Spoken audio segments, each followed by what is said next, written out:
इस वक्त की बड़ी खबर 8 जुलाई को कैबिनेट का विस्तार संभव है। सूत्रों के हवाले से यह खबर आ रही है, अनुप्रिया पटेल को कैबिनेट में जगह मिल सकती है।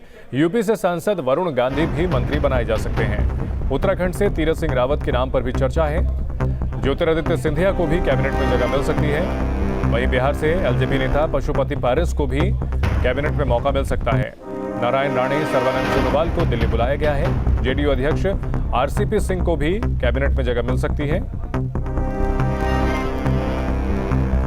8 जुलाई को कैबिनेट विस्तार संभव और कई नेताओं के नाम चर्चा में बने हुए हैं। ज्योतिरादित्य सिंधिया को कैबिनेट में शामिल किया जाना लगभग तय माना जा रहा है।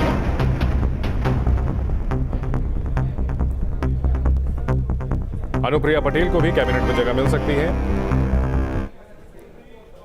जो संभावित नाम है उनमें रीता बहुगुणा जोशी, वरुण गांधी, अनिल बलूनी। केंद्र सरकार के मंत्रिमंडल विस्तार में तीरथ सिंह रावत को भी जगह मिल सकती है। माना जा रहा है कि निषाद पार्टी को भी केंद्रीय मंत्रिमंडल में जगह मिल सकती है। बीजेपी कोटे से सांसद बेटे प्रवीण निषाद को मंत्री बनाए जाने की संभावना के बाद इस समय निषाद पार्टी के राष्ट्रीय अध्यक्ष डॉक्टर संजय निषाद के तेवर ढीले नजर आ रहे हैं और कम से कम इस साल 2022 के चुनाव तक वो बीजेपी का साथ ना छोड़ने की बात कह रहे हैं। इन सभी मुद्दों को लेकर न्यूज स्टेट संवाददाता ने डॉक्टर संजय निषाद से बात की है।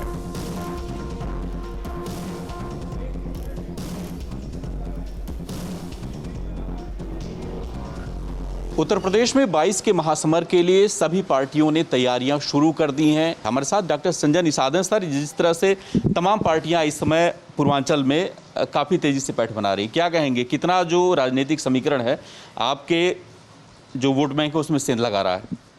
अब देखिए, जिसके घर में कोई हथियार नहीं होता है या पक्की दीवार नहीं होती है, उसी के घर में सेंधमारी होती है या डकैती होती है। भाई, दलित के पास हथियार है, उसके बाद पार्टी है, झंडा टोपी है, उनके पास संविधान में सुरक्षा है, उसके यहाँ तो वोट का कोई डकैती नहीं है। आज के दिन में मौर्या में भी देख लीजिए, उप मुख्यमंत्री हैं मौर्या जी, उनके यहाँ भी कोई किसी को रोड पर आंदोलन करने की ज़रूरत नहीं है, वहाँ कोई डकैती नहीं चल रही है।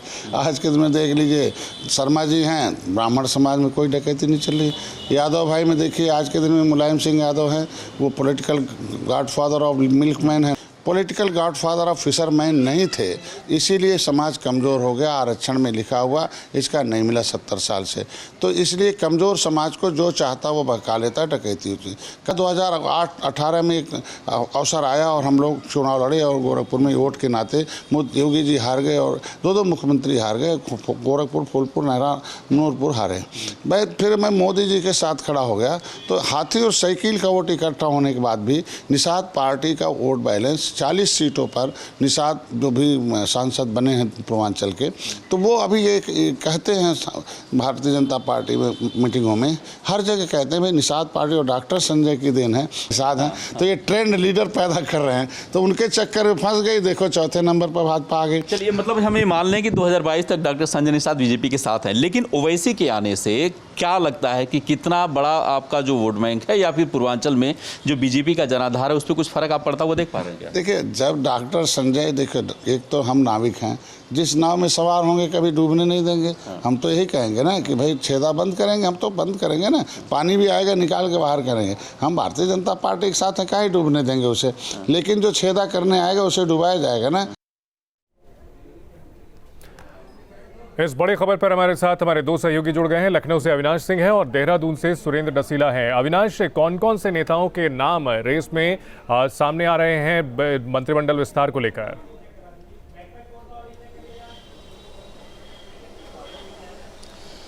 देखिए चंदन, कई नामों को लेकर जो चर्चा है काफ़ी तेज हो गई है और जिनकी अभी आप बात सुन रहे थे, संजय निषाद, इनके बेटे प्रवीण निषाद जो कि भाजपा की कोटे से सांसद हैं, इनके नाम की भी चर्चा है, क्योंकि आपको याद होगा कि लगातार संजय निषाद दबाव बनाने की कोशिश कर रहे हैं भाजपा पर, चाहे हम केंद्र की बात करें या फिर राज्य की बात करें। संजय निषाद हिस्सेदारी की बात कर रहे हैं। उनका कहना है कि या तो केंद्र में उनके बेटे को मंत्री बनाया जाए या फिर जो राज्य की कैबिनेट है, यानी कि जो यूपी की कैबिनेट है, उसमें उनको जगह दी जाए, या फिर अगले चुनाव में बतौर डिप्टी सीएम उनको भारतीय जनता पार्टी चुनाव में उतारे।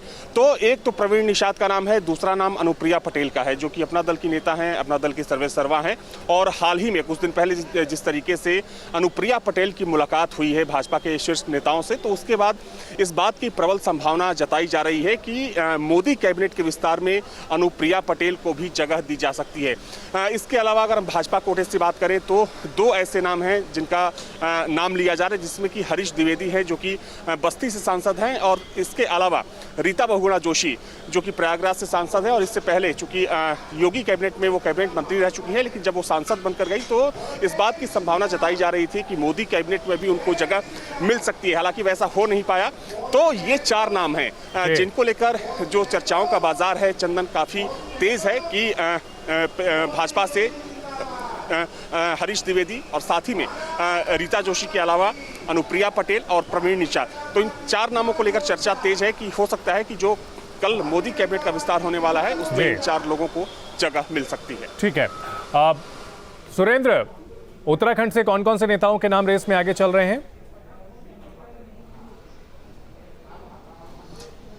देखिए, उत्तराखंड की बात करें तो सांसद अनिल बलूनी जो राज्यसभा सांसद हैं, बीजेपी के राष्ट्रीय मीडिया के प्रमुख भी हैं और राष्ट्रीय प्रवक्ता भी हैं, मुख्य प्रवक्ता भी हैं बीजेपी संगठन के, उनका नाम सबसे आगे है क्योंकि वो कोर कमेटी के मेंबर हैं। बीजेपी के जो किचन कैबिनेट है उसके सदस्य हैं। वो बड़े बड़े मसलों पर अमित शाह और प्रधानमंत्री मोदी के साथ वो रहते हैं, और ख़ास तौर पे पार्टी लाइन क्या है क्या नहीं है, किस तरह से दिशा निर्देश, ये सारी चीज़ें उनकी रहती हैं। उत्तराखंड को लेकर भी सजग रहते हैं। उत्तराखंड में मुख्यमंत्री के तौर पर भी लोग उन्हें देखते हैं, कई बार उनका नाम रहता है।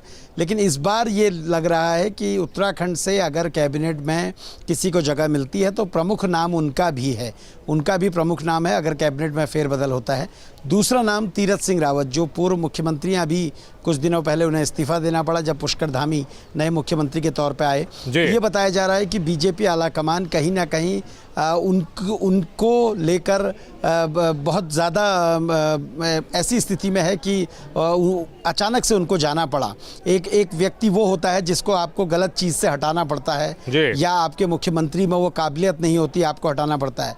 लेकिन टेक्निकल कारणों से, संवैधानिक नियमों के कारणों से वो चुनाव नहीं लड़ सकते थे और उनको सितंबर में फिर इस्तीफा देना पड़ता।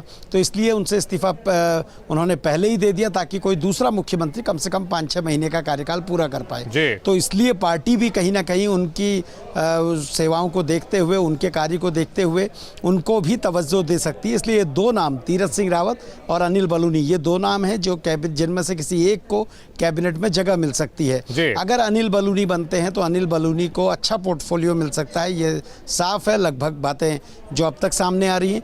लेकिन तीरथ सिंह रावत को भी अगर जगह मिलेगी तो केंद्रीय राज्य मंत्री के तौर पर वो किसी विभाग में लिए जा सकते हैं। ये बातें भी सामने निकल के आ रही हैं। ठीक है, हमारे साथ मोहित जुड़ चुके हैं दिल्ली से। मोहित, कैबिनेट विस्तार को लेकर के क्या कुछ अपडेट मिल रही है? कौन कौन से नाम रेस में आगे चल रहे हैं और कौन कौन से नाम हैं जिनकी छुट्टी हो सकती है?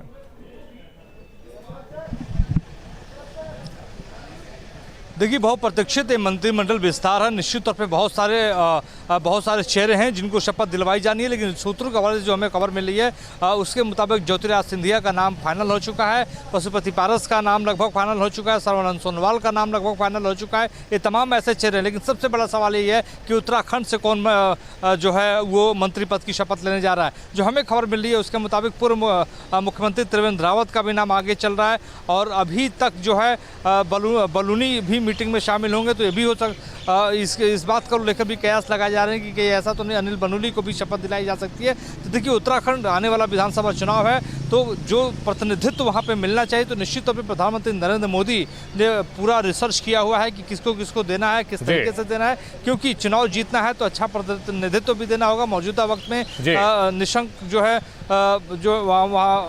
मौजूदा वक्त में केंद्रीय मंत्री है, वहाँ से अगर उनकी छुट्टी होती है तो किसी दूसरे व्यक्ति को मौका वहाँ से दिया जा सकता है। इसके अलावा उत्तर प्रदेश से भी कई चेहरे हैं। अनुप्रिया पटेल का नाम आगे चल रहा है, और अनुप्रिया पटेल दिल्ली में आ चुकी हैं, पहुँच चुकी हैं। उनकी बैठक भी जेपी नड्डा के साथ है। और अभी जो बात हो रही है कि क्या वरुण गांधी भी शपथ ले सकते हैं, क्योंकि प्रियंका गांधी वहाँ की प्रभारी महासचिव है कांग्रेस की, उनको टक्कर देने के लिए हो सकता है कि वरुण गांधी को भी कैबिनेट में शामिल किया जाए, क्योंकि लंबे वक्त से उनको कोई पद नहीं मिला है, खासतौर पे न अभी संगठन में उनके पास कोई पद है, तो ऐसे में मंत्री पद उनको दिया जा सकता है, ऐसी ठीक है। खबरें चल रही है। लेकिन किसकी छुट्टी होगी उत्तर प्रदेश में और किसको लाया जाएगा, ये माना जा रहा है कि युवा ब्रिगेड को प्रधानमंत्री नरेंद्र मोदी अपने इस रिशफल में शामिल करना चाहते हैं। ठीक है मोहित, बहुत शुक्रिया आपका।